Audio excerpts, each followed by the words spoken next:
Previously, you explored how to handle built-in errors, such as precondition failed, using try-catch.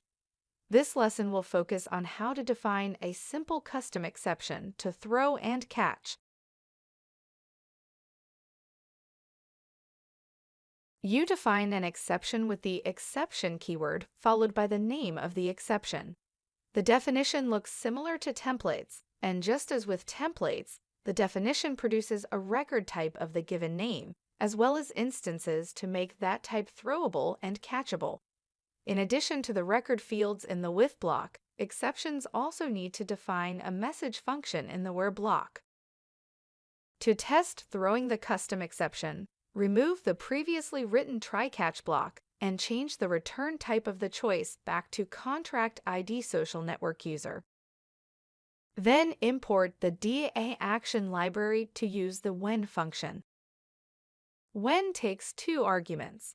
The first argument is a Boolean and the second argument is an action expression.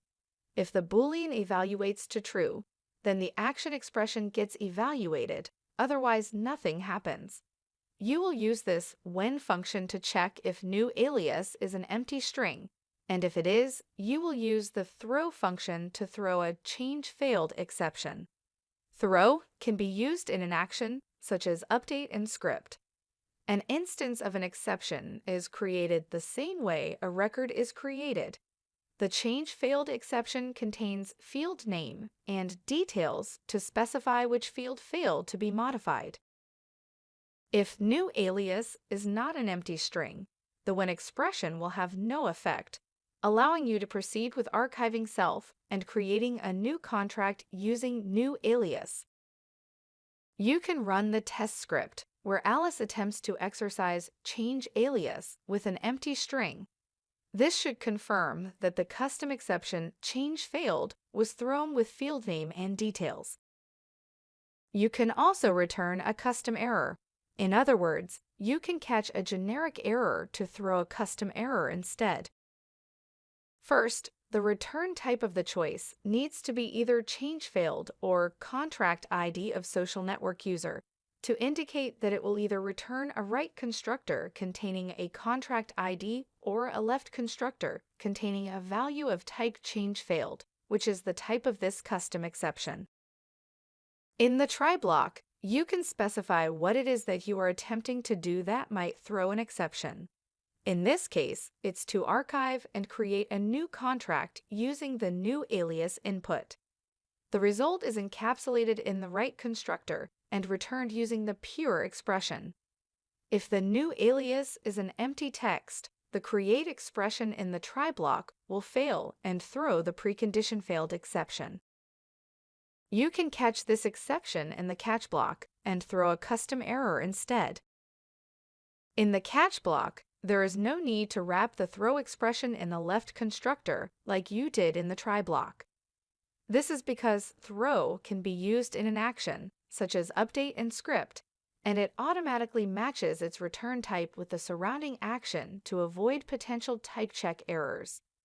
In this case, throw evaluates to an update of either change failed or contract ID of social network user, which aligns with the return type of the change alias choice. Run the same test script where Alice attempts to exercise change alias with an empty string to confirm that the custom exception change failed was thrown. Catching a generic error to return a custom error can be helpful if you aim to offer more informative error messages that are tailored to your application's context. This approach enables users to better comprehend the underlying reason for the error and take the necessary steps to address it. Since you confirmed that the custom exception works, you can try to handle the exception. Again, implement a try-catch block, except this time throw a custom exception within the try block. As before, set the choice return type to either text or contract ID.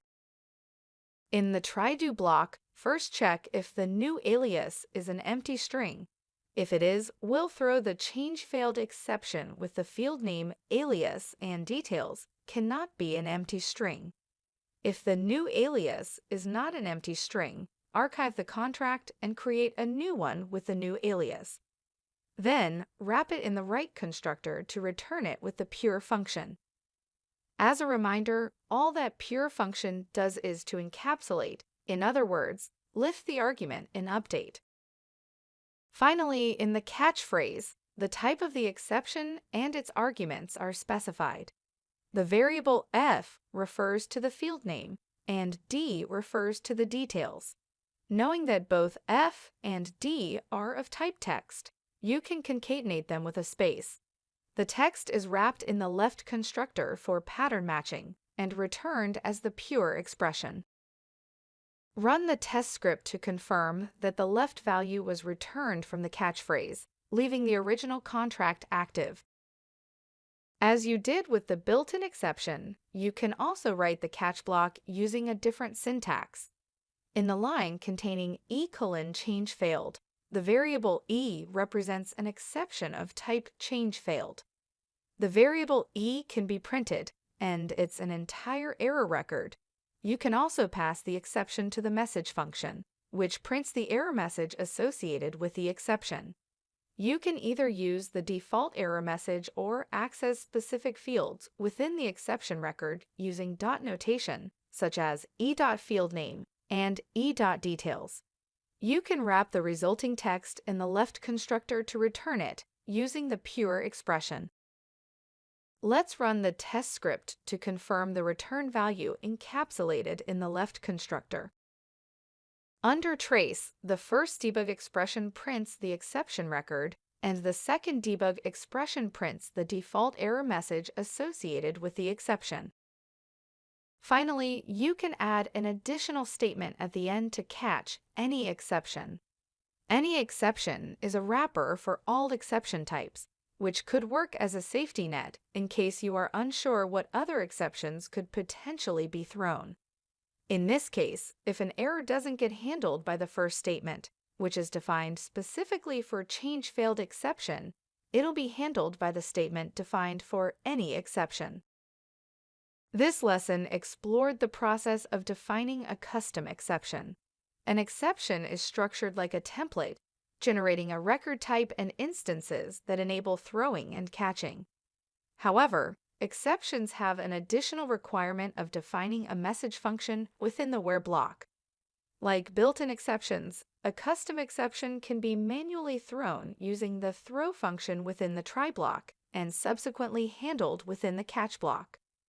When uncertain about the specific exception that might occur, you can define a statement in the catch block for the any exception type, which serves as a wrapper for all built-in exception types.